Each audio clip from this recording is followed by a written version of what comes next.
Épître de Jacques, chapitre 2.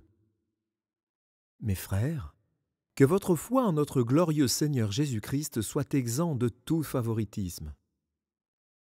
Supposez, en effet, qu'il entre dans votre assemblée un homme avec un anneau d'or et un habit magnifique, et qu'il y entre aussi un pauvre misérablement vêtu.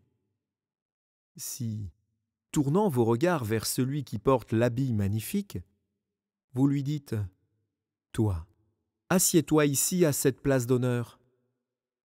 Et si vous dites au pauvre « Toi, tiens-toi là debout », ou bien « Assieds-toi au-dessous de mon marchepied », ne faites-vous pas en vous-même une distinction et n'êtes-vous pas des juges aux pensées mauvaises ? Écoutez, mes frères bien-aimés, Dieu n'a-t-il pas choisi les pauvres aux yeux du monde pour qu'ils soient riches en la foi et héritiers du royaume qu'il a promis à ceux qui l'aiment ?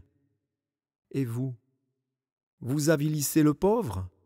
N'est-ce pas les riches qui vous oppriment et qui vous traînent devant les tribunaux ? N'est-ce pas eux qui outragent le beau nom que vous portez ? Si vous accomplissez la loi royale, selon l'Écriture, tu aimeras ton prochain comme toi-même, vous faites bien. Mais si vous faites du favoritisme, vous commettez un péché. Vous êtes condamnés par la loi comme des transgresseurs, car quiconque observe toute la loi, mais pêche contre un seul commandement, devient coupable de tous. En effet, celui qui a dit « Tu ne commettras point d'adultère » a dit aussi « Tu ne tueras point ». Or, si tu ne commets point d'adultère, mais que tu commettes un meurtre, tu deviens transgresseur de la loi. Parlez et agissez comme devant être jugés par une loi de liberté, car le jugement est sans miséricorde pour qui n'a pas fait miséricorde. La miséricorde triomphe du jugement.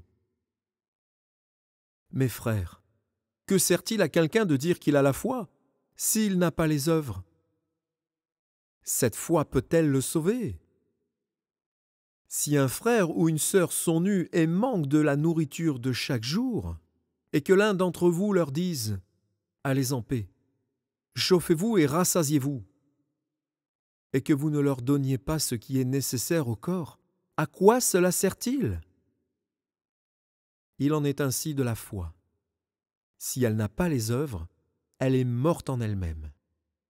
Mais quelqu'un dira « Toi, tu as la foi, et moi, j'ai les œuvres. Montre-moi ta foi sans les œuvres, et moi, je te montrerai la foi par mes œuvres. Tu crois qu'il y a un seul Dieu ? Tu fais bien. Les démons le croient aussi, et ils tremblent. Veux-tu savoir, ô homme vain, que la foi sans les œuvres est inutile ? Abraham, notre père, ne fut-il pas justifié par les œuvres lorsqu'il offrit son fils Isaac sur l'autel ? Tu vois que la foi agissait avec ses œuvres, et que par les œuvres la foi fut rendue parfaite. Ainsi s'accomplit ce que dit l'Écriture. Abraham crut à Dieu, et cela lui fut imputé à justice, et il fut appelé ami de Dieu. Vous voyez que l'homme est justifié par les œuvres, et non par la foi seulement.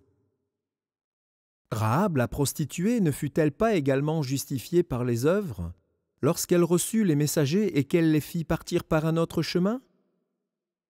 Comme le corps sans esprit est mort, de même la foi sans les œuvres est morte.